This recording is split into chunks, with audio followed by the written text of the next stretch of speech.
Hey everybody, I just wanted to say something really quick before we start this episode.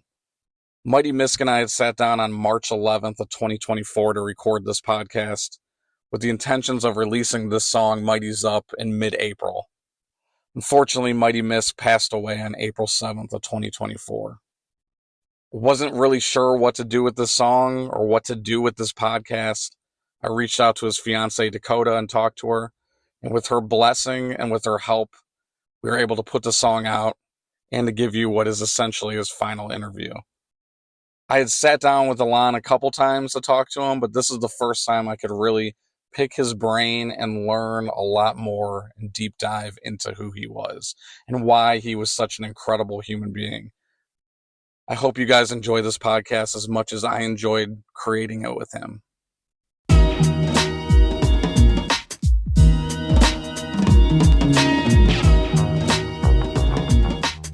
From Signal Flow Studios, you are now listening to the Featured Presentation Podcast, where I interview the featured artists on my newest song. Who am I, you might ask? Well, I am singer, songwriter, rapper, producer ZuP from Cleveland, Ohio. I've been in the Cleveland music scene for what feels like forever, and my most recent album, For Me, won Scene Magazine's Best Local Album of 2023. But enough about me. Today we're doing things a little different again. This time I am the featured artist. The song is called Mighty ZuP, and it is by this man sitting right across from me, this incredible individual. Make some noise for Mighty Misc. Oh, thank you so much for having me. Hey, man, I appreciate you being here. Yeah, thank you for having me. Of course. For the people that might not know you, Yeah. let them know. Yeah, so I go by Mighty Misc. I've been rapping for about 20 years now. I'm originally from Portland, Oregon. That's where I grew up.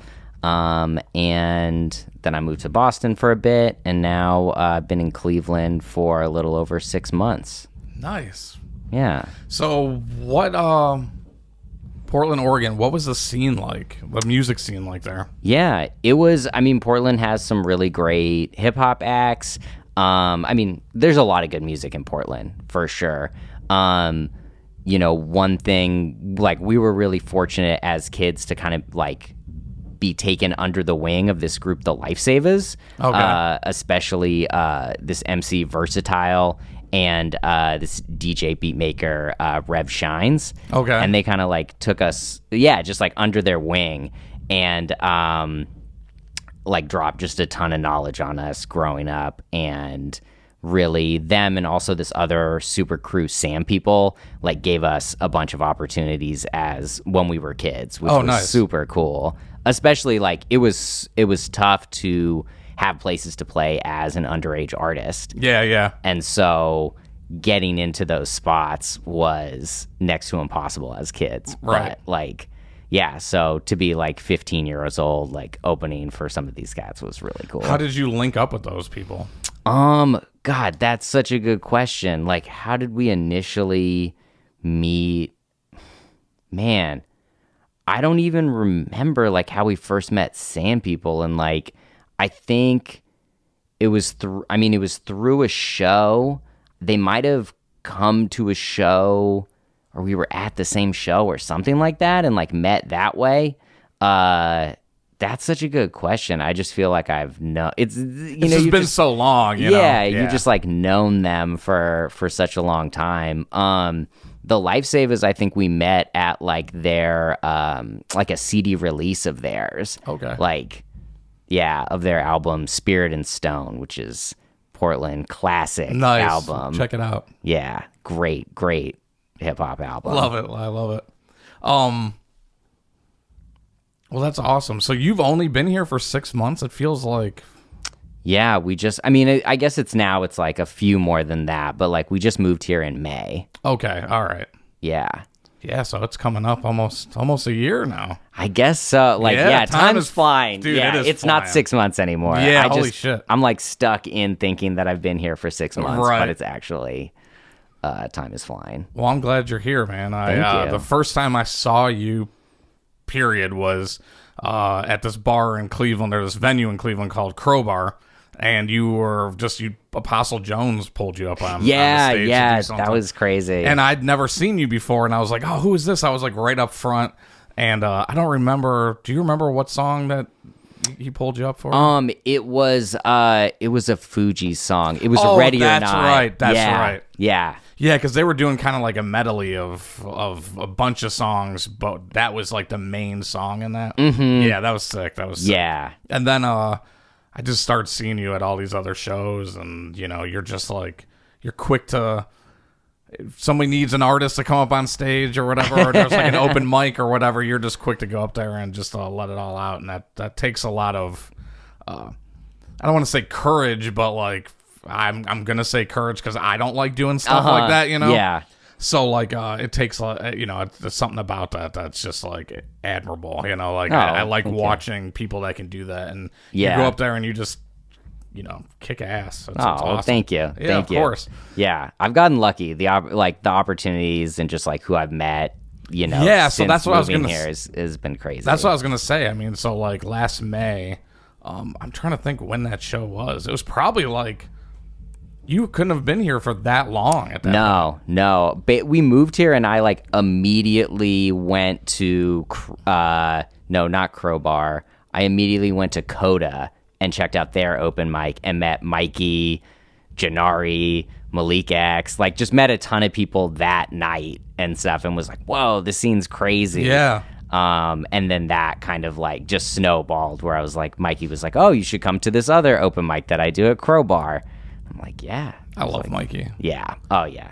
He's, I've just been doing this forever, and he's just somebody that, God, I wish there were people like him when I was like coming up, like a long time ago, because he's just so supportive of everybody. Yeah. Such a friendly guy.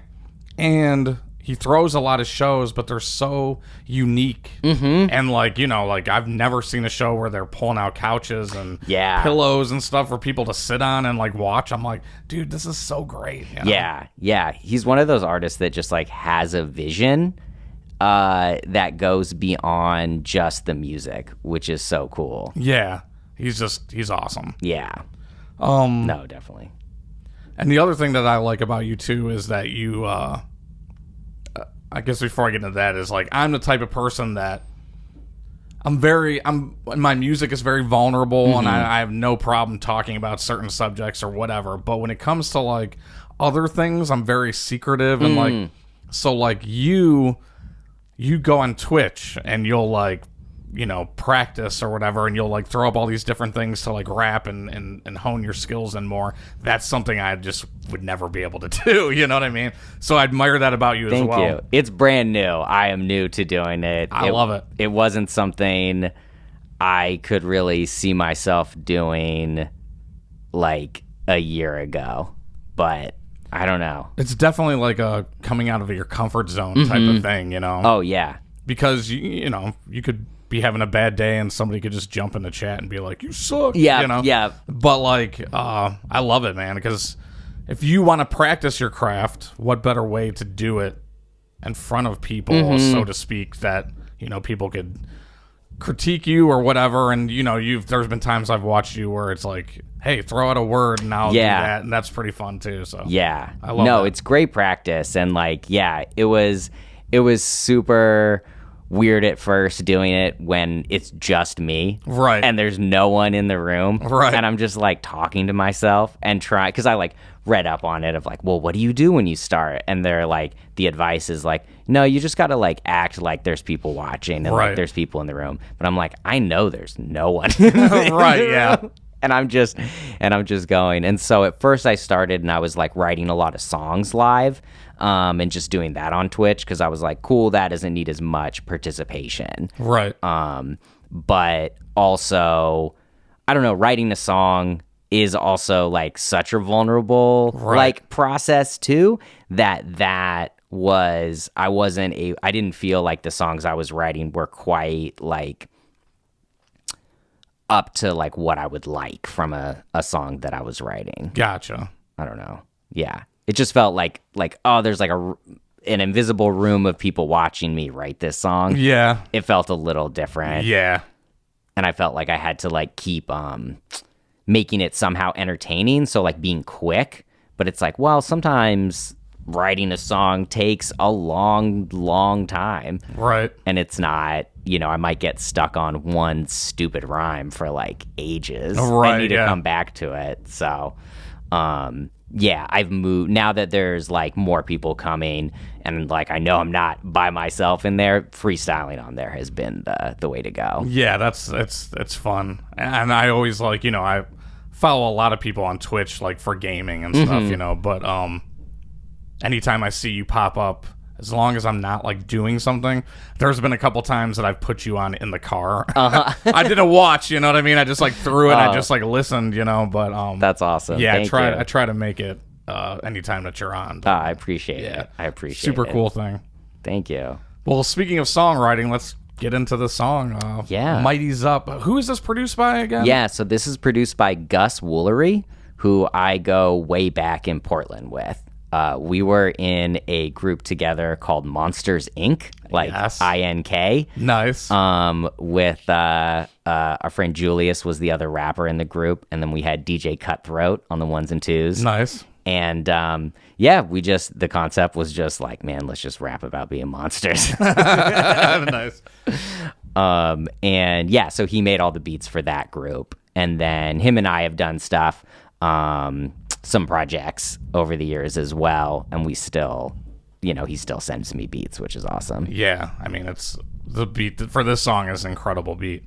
Yeah, I was so where I haven't told you this story yet. So I was a big J. Cole guy over here. So I'm watching a J. Cole interview. It was him and Lil Yachty, and it's like Lil Yachty's podcast, I guess. Okay. So I'm watching it, Cole's on there, and he's talking about how, like, when he was in high school, he was always trying to be this, like, conscious rapper, and, like, people were, like, enjoying Soulja Boy, and he was like, nah, but, behind closed doors, he was like, So he was like, yeah, and as he got older, he realized that, like, people used to compare like hip hop to like basketball, right? So like, oh, this dude's the Michael Jordan of hip hop, this dude's the Kobe Bryant of hip hop. And he's like, no, man, like we've got it like all wrong. Like hip hop is like track and field. He said, some people go out for track and field for specific things, like, oh, I love track and field because of shot put, Right. And I could care less about the people that are running. I just like the field aspect of track and field, where then there's people that are like, no, like I don't care about like long jump or any of that shit. I care about the 100-meter dash, And I thought that was so interesting. And he's like, people love Lil Yachty. They love hip-hop. People that love J. Cole love hip-hop. We don't sound anything alike, but we're still in the same genre. Yeah. And he's like, if you come and listen to Lil Yachty, then you're supporting the thing that I do, Nice, essentially. I like that. And I was like, damn, that's such a good analogy, And I instantly thought about you because you're just like true to yourself. Oh, you don't try to like be anything else other than yourself, and I really admire that about you again too. Today's word is admire. I've said it a lot. Well, thank you. So I reached out to you. I sent you a message, and I told you pretty much that. Like, you're probably like out of nowhere, like, what the fuck is this coming from? That made my day. That really made my day. But I mean it though. I mean, like, I just really appreciate what you do, and I just like felt like I had to tell you because the type of type of hip hop I make is different than the type of hip hop you make. But like, it's like we're still making something awesome. Definitely. So then you were like, hey, you want to do a song? I was like, yes, I do. Yeah. So you sent me an email with like a bunch of beats on it. Yeah. And I couldn't access some of them because my Google Drive was all messed up. But the two I could access, one of them is the beat for the Mighty ZuP song. Yeah. And immediately I was like, yep. So I started writing to it, and I just pulled everything from that Cole interview, the track and field stuff. That's I was awesome. like, I never really had a song in a long time, I should say, where it was like just bars. Yeah. And I was like, I forget telling a story. Like, I just want to spit some bars on this. Yeah. And it's so fun to do. it is. So I appreciate you like giving me a song that I could do that on. Yeah. Because I normally probably wouldn't do that. So. Nice. I had been sitting on that beat for like years at that time and had written, different things to it at different times and tried to do like more concepts to it or tried to do different things, and it just never quite like stuck. And I feel like this time it's like finally like I really like what we did. Oh yeah, it came out so good. And yeah, you sent me back your verse like a week or two later or something like that, and I was like, yes, just like right how you come in and everything. It was just great. Thanks. And then yeah, we were both kind of like, what, the hook. Yeah. Because you were saying, I can't really think of anything for this, and I tried messing around with it, and I was like, I could sing on this, but I don't know if I want to. I just kind of like that it's just like straight hip hop, And then of course, I thought of RC3. I was like, oh, dude, like, let's get rich on some more shit, So I hit him up. I'm like, would you, before I hit up Misc, like, would you be interested in doing something? Yeah. So he's like, yes. So then I shot you the idea, like, totally up to you, if you want to do it. And it came out great. Yeah. No, it's perfect. I feel like having a DJ on a track just instantly gives it that, like, classic hip-hop sound. Yeah, yep. And especially for a chorus, like, I love just, like, a classic chorus like right, that. Just pulls you right into the next thing, like, here's some straight bars right here, a little bit of a DJ right into the more bars, Yeah. It's good. It is that classic hip-hop for sure. Yeah. And, Rich and I came, you graciously opened your doors to us to do that and everything. I got to play with the dog, and that was awesome. Got to meet Hachi. Yeah. Yeah. So it was a all-around good time. Yeah. But, yeah, I just, it's just something about, sometimes you just need the straight bars, And, yeah. I'm glad we were able to do that. Yeah. I feel like it's both like a writing exercise, but then it's also really cathartic. Yeah, for sure. At the same time. It was fun, like a fun challenge for me, because I tried to rhyme everything on the same word, Me and Misc is ridiculous, swiftness, through the whole thing. Yeah. Which can be tough to do. Totally. And luckily, Misc is a very easy thing. A lot of words rhyme with that. Yeah. So that was the funnest part for me, was like, how do I do that? Yeah. And I kept like coming up with lines, but the way I write is so weird. I don't know if you're like this, but like sometimes I write in patches, and I can I can visualize it, where it's like, all right, this is how I'm starting it. And I know that there's like nothing right here. Yeah. But I got like a patch that I know for sure wants to be right here. And then this is how I end it. And it's like, all right, now how do I fill these parts in? Yeah. And it's when it's something like this, like a song like that, it was so fun to do. I was like, oh yeah, let's do this exercise, That's awesome. Yeah. That's awesome. I love like the kind of puzzle piecework that goes into songwriting. Oh yeah. I approach it similarly, especially with like individual lines and stuff, where I'll know, okay, I want this to be the rhyming word, or I want to like somehow get this meaning in. Now, how do I get that meaning in while also making it rhyme? Right. And, can I fit some extra rhymes in there as well? I don't know. It's just like a fun puzzle. It's seriously like when people say there's an art to this stuff, there really is, Because like anybody can just go up there and rap, but like to be a really good songwriter, there's so much more to it, The last podcast I did, we were talking about this too, that like, melody is super important when you're writing a song for like singing and everything, and I feel like cadence is like the melody of like rappers, you know what I mean? And it's like, if you can find that perfect cadence and flow off of it, like you're good. It's just like coming up with like a beautiful melody, Yeah. I love hip hop. No, I do too. Who's some of your like biggest influences in hip hop? When we're talking like cadences, what really actually, when you were talking about rhyme, two things. So when you're talking about rhyme, like trying to have kind of the same rhyme throughout, a verse, Black Thought is who came up from the Roots, and he's one of my favorite MCs of all time. I think. I don't know if he's still underrated or if like he has been properly recognized at this point, but like he is one of the greatest lyricists. For sure. Damn, what's the one? There's one song that's on my playlist. I don't know the name of it. I just know how it goes. Yeah. I'll have to find it after the podcast. But Nice. God, I love it so much. Yeah. Just incredible. Everything the Roots does, like, just amazing. But yeah, he's incredible. But like thinking about like cadences, I was really influenced like when I was like late high school by Freestyle Fellowship and like Micah 9 and like AC Alone, if you've ever listened to any of them.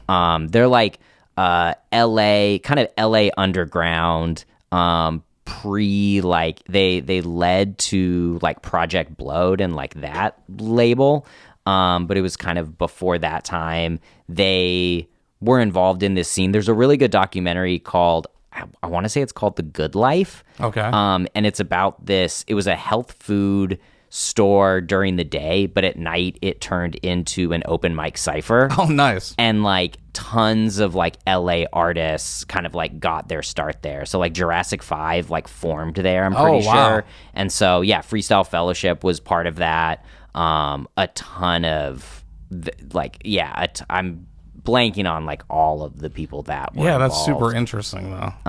But it was like a really cool scene, and it was all about just like kind of like that jazz improvisation with like rap. Nice. I'll have to check that out, that documentary. Yeah, it's really good. It's cool. There's some awesome footage. Yeah. I love stuff like that. I just love knowing the history of stuff. I mean, that's the whole reason I'm doing this podcast, you know? But like, I love cool things like that. Mm-hmm. And just there's so many just like little scenes, you know, that have popped up over the years and like have its own gravitational force and have its own thing to it.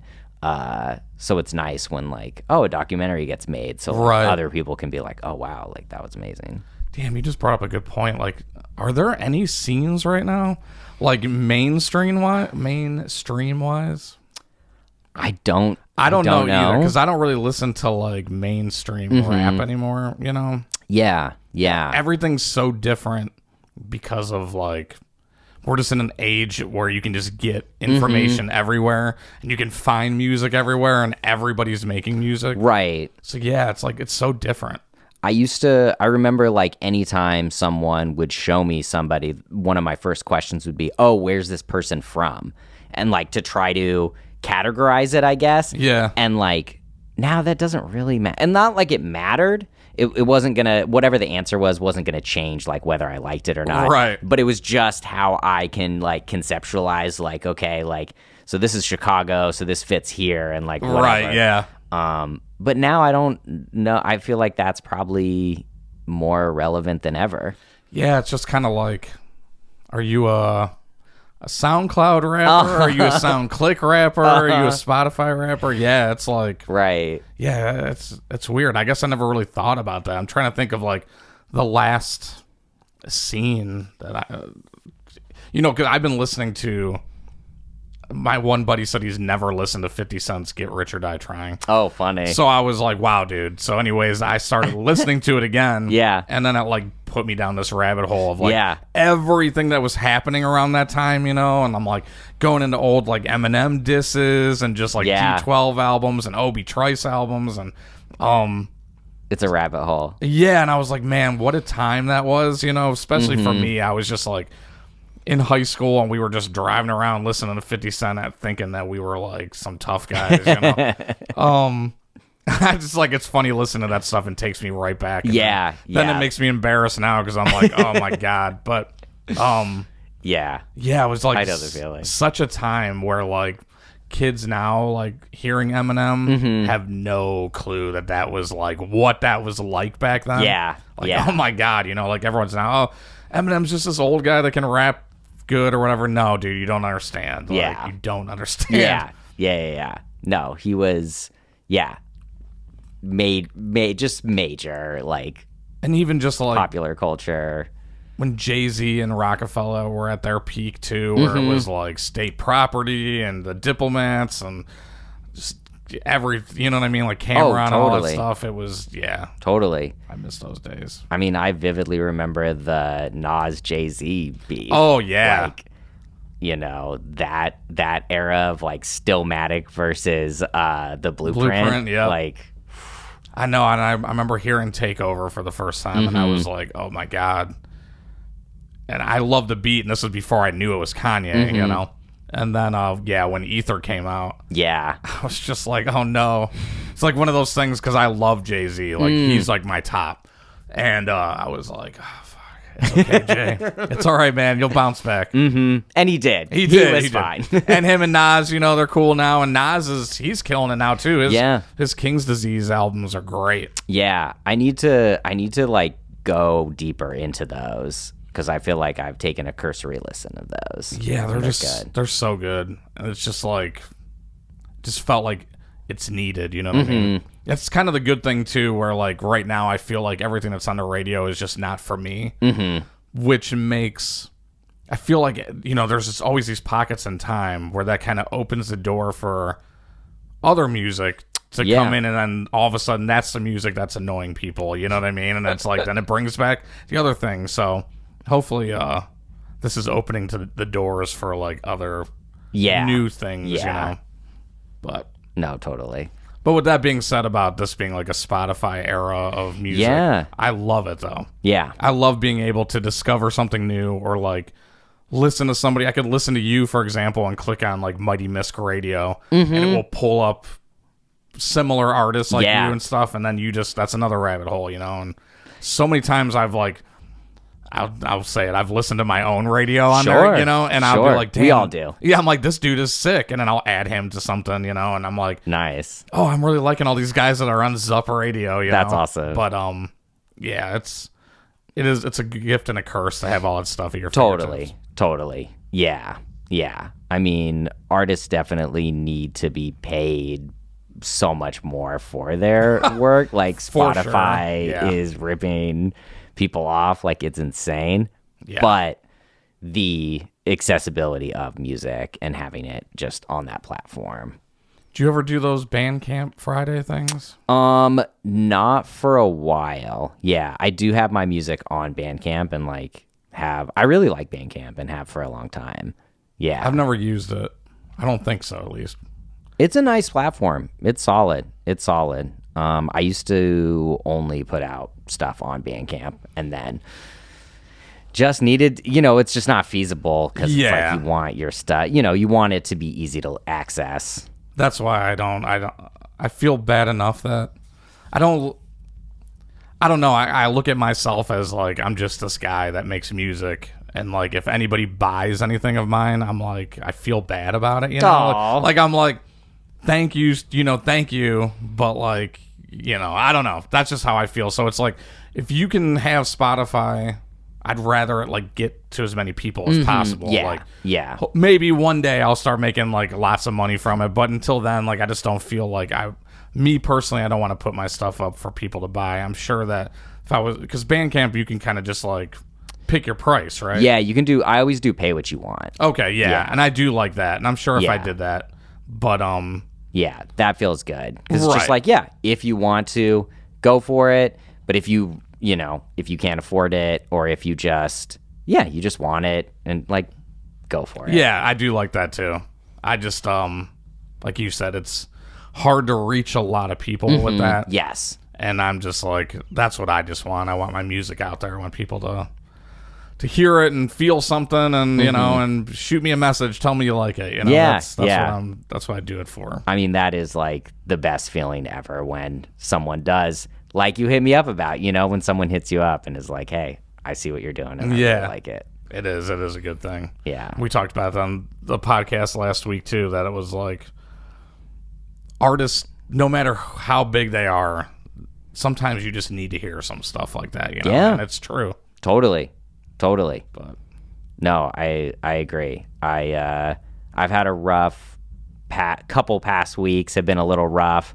Just like anxiety's been high, mood's been a little lower and stuff. So those little like validations that have happened from different things have like really made a big impact. Yeah. And made it, really, really helped. So especially when you're like a creative person, you just like get in your head a lot and stuff, and it's like, want to be a perfectionist with your craft that you're doing, and you just, when you listen to something so many times, you're like, you go through those stages. One of my favorite artists, Royce the 5'9", he posted something one time that was like the 6 stages of being creative, and it was like, I love it, this is okay, I'm the worst musician ever, this is okay, I'm incredible, or something like that. And I was like, oh my God, when I was working on my album, I was at the I am the worst musician ever for like months, I'm like, but all it does, it takes like, sometimes people just need that pick me up. Yeah. Definitely. But yeah, so I thank you for having me on the song and everything. It's fun to do for sure. Oh, totally.